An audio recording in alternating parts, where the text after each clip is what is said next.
Peace, and then we'll go forward. Now, the next person I'm going to bring up is Jay Townsend. He's a family man and a small business owner who's discussed with the course of our nation led him to challenge Chuck Schumer in 2010. Although Jay fell short, the 1.5 million votes he received while Schumer spent $12 million was very, very, very, very good for the times. We have to get better in the way we elect people around statewide, but it's not, he didn't lose because he wasn't qualified. We just didn't get the message out as a state and push hard enough. We had a guy who was qualified who had done a wonderful job. We just fell short because of the way we went about trying to get him elected and the way things worked out. But I'd like to bring up Jay Townsend.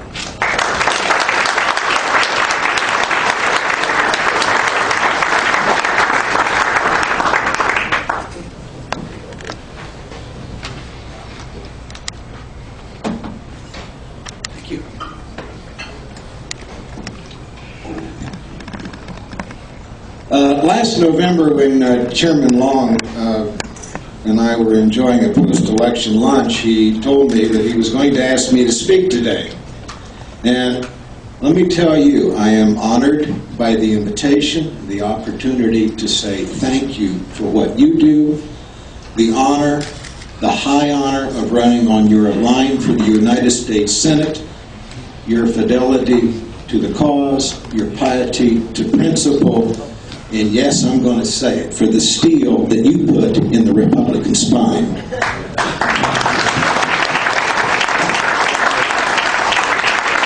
I will always have a warm place in my heart for Chairman Long and Sean Marie. They were always there, ever ready with advice, ever ready with a soft shoulder, and financial support as well. There is another person who is in the audience to whom I would like to express my special thanks. My beautiful wife, Rebecca. Would you please stand?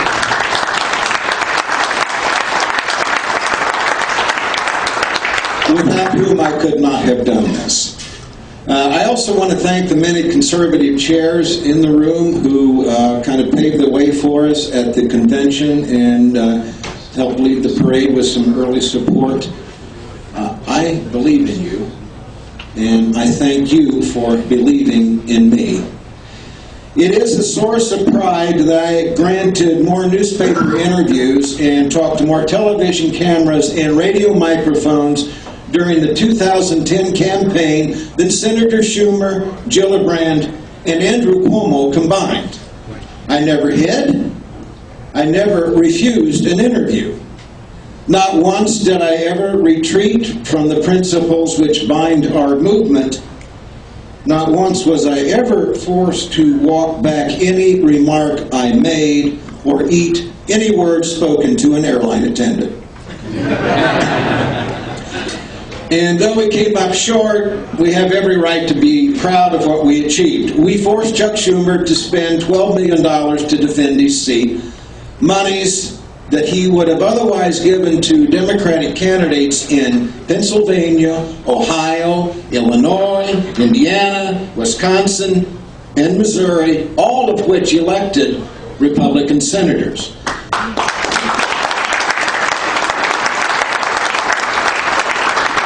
On November 2nd, 1.5 million New Yorkers voted to make me their senator. Of the 38 senators elected that day, I received more votes than 29. Just think, had I been on the ballot in Arkansas, they would now have a senator from New York. Just as New York once had a senator from Arkansas.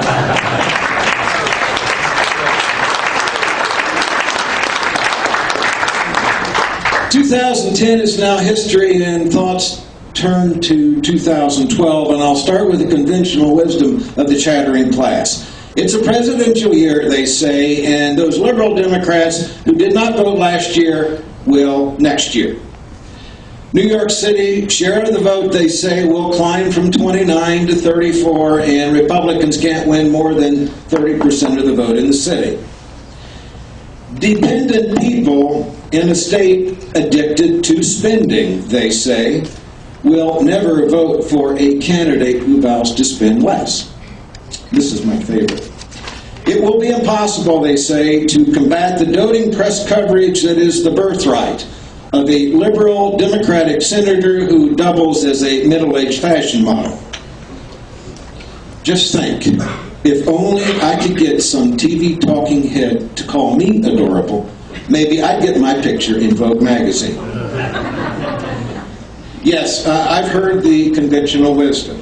They also said Ronald Reagan could not win in New York, but he did twice, and he got almost 40% of the vote in the city. They said a plain-spoken farmer named Pataki could not defeat Hamlet on the Hudson. 2 years ago, we heard them say the tide had forever turned on the conservative cause in America, that Nancy Pelosi would be Speaker for a generation. And today we celebrate the new conservative majority. It's alive and well in America. It is gaining ground in New York. Congratulations on winning Row C. Congratulations to the new Republican Senate. Congratulations to Peter King, Michael Grin, Nan Hayworth, Chris Gibson, Richard Hanna, Anne Marie Burkle, Tom Reed, and Christopher Lee.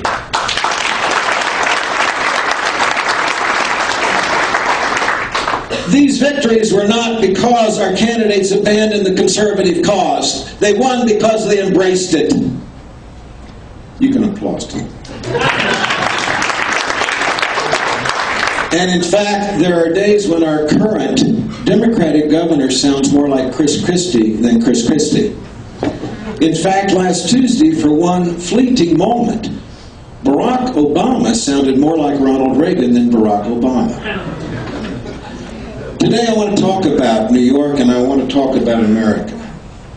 Tuesday night, the President made reference to our Sputnik moment. This day in 1957, when the Soviet Union launched an Earth-orbiting satellite. With all due respect to the President, it was more than a race to the moon. It was an unmistakable message that we had entered a new era, and that, like it or not, a superpower had emerged that would challenge the United States for economic and military supremacy. Today there is a new kid on the block. That Chinese cub has grown big and strong, and she isn't cuddly anymore. Goldman Sachs says that in 17 years, China will overtake the United States as the mightiest economic engine on Earth. For the first time in 100 years, we will cease to be the world's largest economic producer. During the past 30 years, China's GDP has grown by a factor of 10. Its share of global manufacturing will soon surpass that of the United States. Our trade deficit with China has topped $200 billion each of the last 5 years. They own 25% of our debt. They have invested their proceeds of our trade surplus, their trade surplus, all over the globe. Iron ore in Sierra Leone, mines in South Africa, oil and gas in Australia, oil in Brazil and Venezuela, coal in Mozambique, copper in Chile, and timber in Canada. China has now cornered the market on rare earth metals and now controls 97% of the world's supply. Commodities essential to the production of electronics, iPhones, hybrid cars, jet fighter engines, computer disk drives, and missile guidance systems.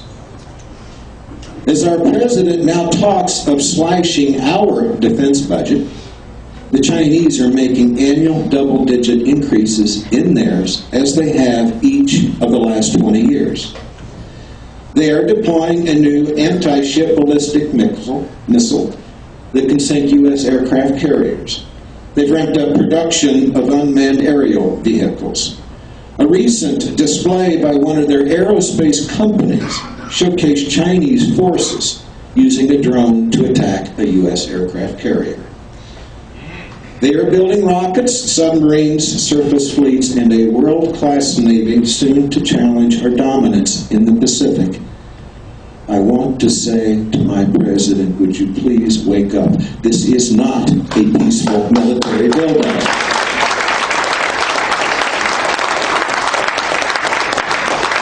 And we can bloviate all we want about the way they value their currency or their lies about the shipment of ballistic missile components to Iran or the nuclear investments they have made in North Korea. But at the end of the day, they're not going to stop doing what they are doing because they don't like it. They are going to do what they think is right for the Chinese.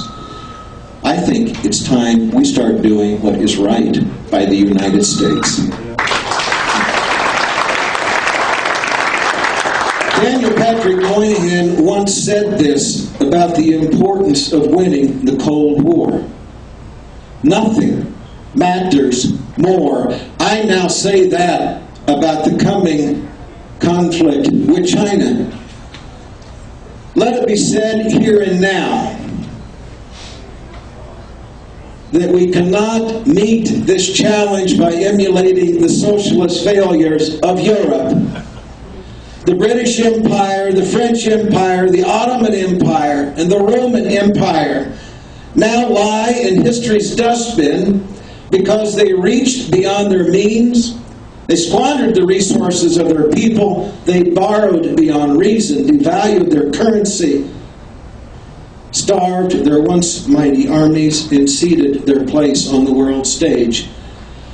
I am not ready to see the United States cede its place as the mightiest military power on earth. I am not ready to see the sun set on the American empire.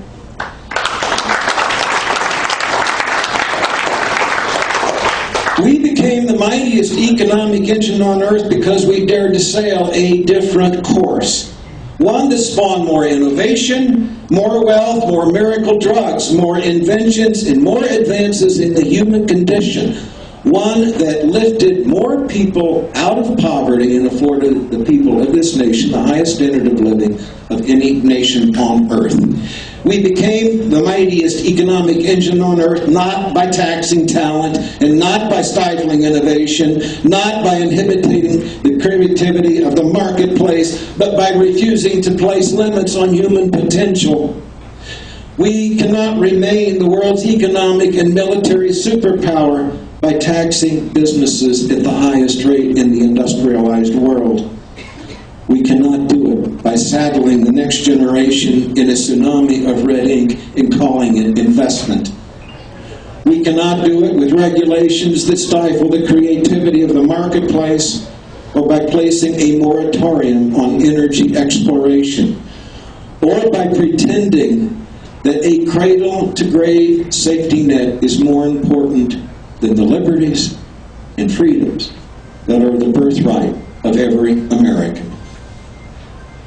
I don't want our grandkids living under the thumb of a communist regime that forces a Nobel Prize-winning critic to rot in jail, forces women to abort their babies, persecutes its Christians, censors the internet, and prosecutes those who peacefully assemble. President Obama says he welcomes China's rise. That does not make me proud of our president. It makes me sick to my stomach.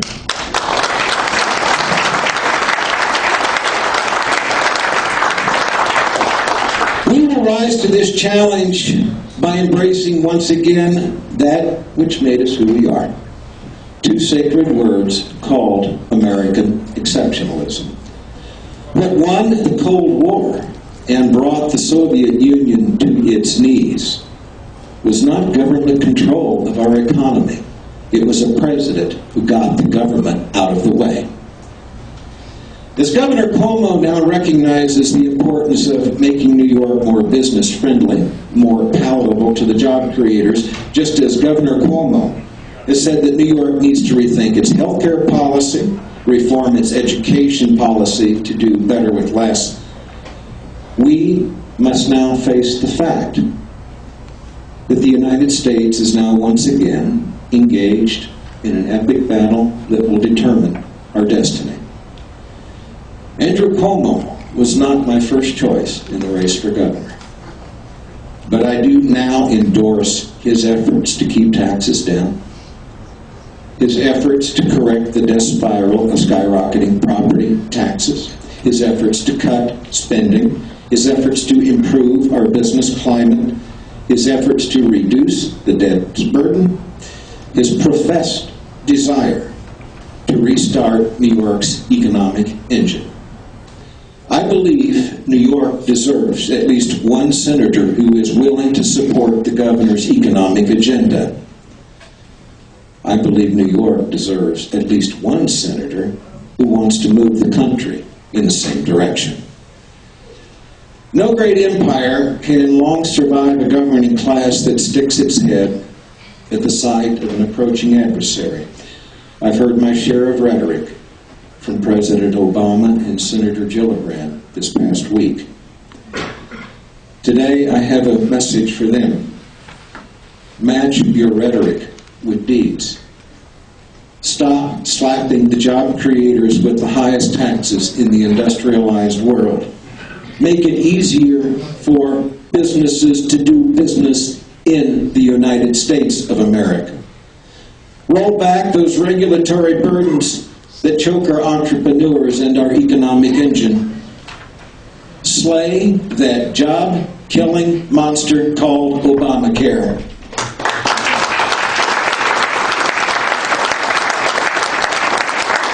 Encourage the exploration for new sources of energy on our own soil instead of demonizing those who supply the oil and gas that fuels our factories.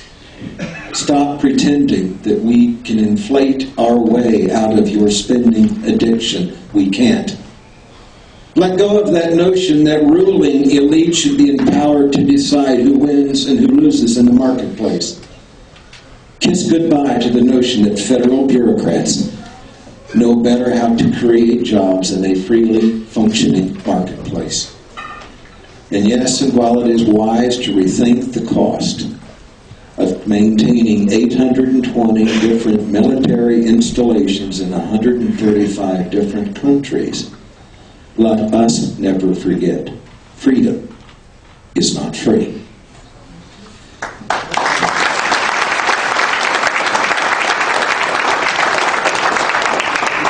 There is no challenge we Americans cannot face if we're willing to unleash the entrepreneurial spirit of the American people.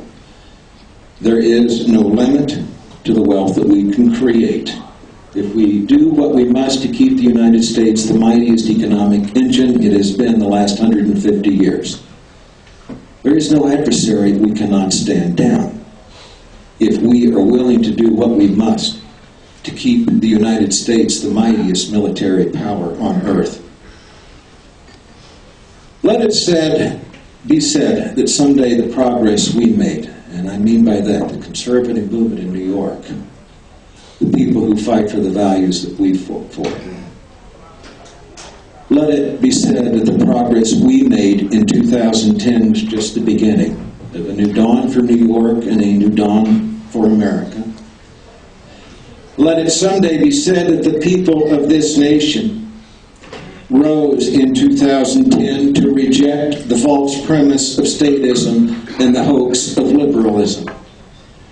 Let it someday be said of our generation that we too rose to the challenge of our time, that we gave birth to a new crusade that relit the lamp of freedom and rekindled the cause of this great country, this great promise, the greatest democracy the world has ever known.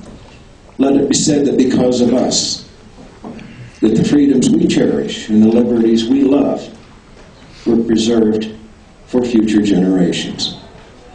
God bless you. God bless New York. God bless the United States.